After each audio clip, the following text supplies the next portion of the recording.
falls away in a controlled manner. Let's zoom in and show you what we're dealing with here. You can also take a look at that piece of the key bridge from Chopper 4 here. It is a 50-foot section that is still on top of the dolly container ship there, and the hope is that these charges that are in there will go off and move it in a controlled manner. Guys, you know how you see buildings that go through demolitions and they kind of know where the building is going to go? That's what they're hoping for here. There's a foundation that we can show you right now. That Starts at about a minute, so we're probably going to have a little bit. as the demolition takes What'd you say? Oh yeah, good idea. 5 o'clock on the dot is when we are expecting this demolition to happen. There's going to be a loud. You better hope that wind don't take it down. 1 minute before the demolition happens, and then as we get closer, about 10 seconds away, you'll start to hear 3 short blasts. So that's kind of the warning to everyone who's here. We're about a half-mile away from the wreckage of the ship, and you know, it's amazing, guys. A month and a half it's been since this accident happened. The crew is still on board that ship. They're going to be, you know, integral in sounding that horn and making sure everyone's on the same page. There are scores of engineers who are here waiting to make sure that everything goes according to plan. Yeah, Sean, go ahead.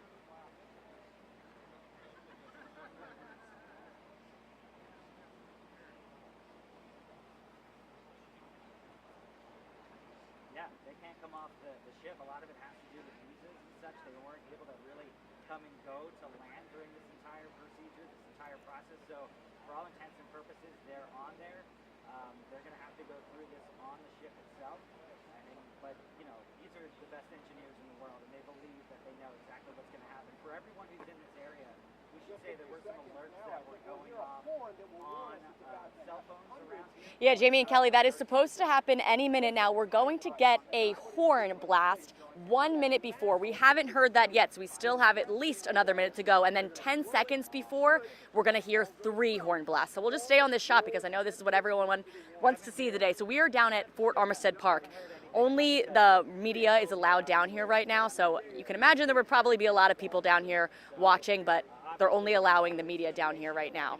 So what we're going to see is a few puffs of smoke, and I think I just heard a horn. I think so. I have my earphones in, so it's a little bit hard to hear. They are passing out ear protection because it's going to sound like fireworks. And I was just starting to say it's going to look like a few puffs of smoke. Those puffs of smoke are going to come out where the cuts were made in the steel. So this has been going on, this prep work, for weeks now. Engineers have been carefully placing the cuts in the steel and then placing explosive charges in the cuts. And when they detonate, all of those charges are going to go off at one time. So up until now, every piece of steel that has been removed from the Patapsco River has been cut into smaller and smaller pieces and then lifted out of the river.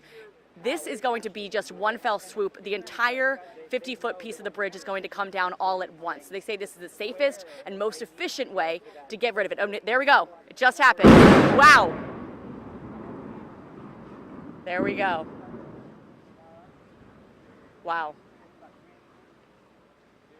And there you have it. About 10 million pounds of steel just fell into the Patapsco River. That sounded like a pretty big fireworks show, if you ask me. Big plume of smoke. And it looks like there's still a piece of the bridge that didn't fall away, but the piece that was on top of the ship fell into the river the way it was supposed to. And now the cranes and barges that have already been on scene for weeks are going to lift all of that wreckage out of the river, take it to Sparrows Point for recycling, just as every other piece of the bridge has been.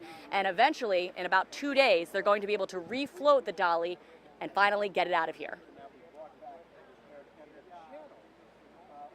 Yeah, I can hear you guys. And that was a lot louder than I thought it was going to be. And we clearly did not hear. Yeah, a lot of people have been really wondering about that. While that just happened, the 21-man crew was still on board the ship. They were below deck, they were sheltering in place, and they were taking a lot of safety protocols. There was fire crews on standby around here just in case anything went awry. But I asked the Coast Guard this morning, because that's been pretty much the #1 question we've gotten since this was announced, why the crew wasn't allowed to get off. They said it's because they are the people best equipped to respond should any safety issues pop up during that controlled demolition. The Coast Guard Rear Admiral actually said today, quote, they are part of the ship. So that was the reason he gave. And then the governor said once the dolly is refloated and removed from the channel in about 48 hours from now, they are going to be able to get off the ship.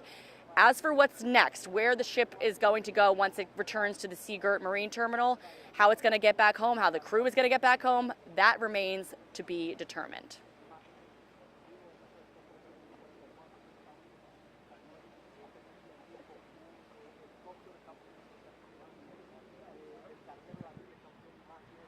That was cool.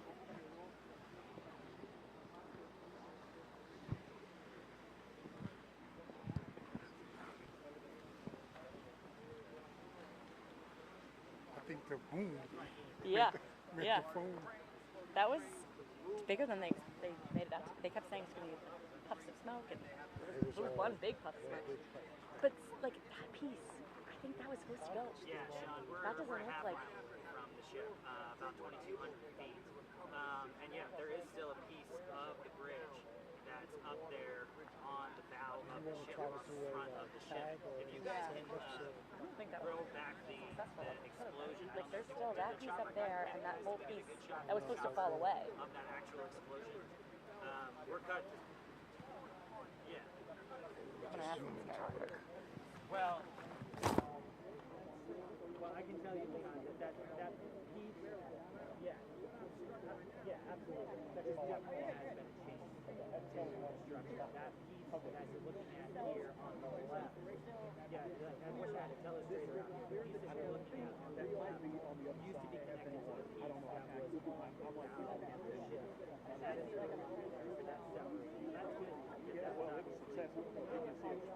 Chunks that are still sitting there on top of the ship. So this is not an exact science. They absolutely were expecting higher to go off the front of the ship, but you can see that there's still a chunk on that. Now, whether or not that makes it easier for them to go, and you've seen crews over the last couple of weeks actually cutting pieces of steel. Now we got to wait 30 minutes to go in there and saw something like this. And guys, I apologize for jumping out of the way. That blast was really, really loud, and it was a safety. It's like a burger to make sure that there was no bodies over there. We were given little earbuds when we were told it was going to be fireworks. That was something like and clearly, I mean, so clearly part of it. No, thank God. I just don't know that. That was I got told that. Oh, really? I didn't know if you either. So there were 60 charges involved. I can tell you that it was all very looking at you. 1, 2, 3, 4. We actually, guys, we have the data. We can call up for the demolition of the bridge. What it looks like. And we can tell exactly what happened. So here's the video from Joshua. Okay. Do you want to do the tag for later now, or do you want to do that? I think we should come back. But remember the Send that to me. All right, let's go track this.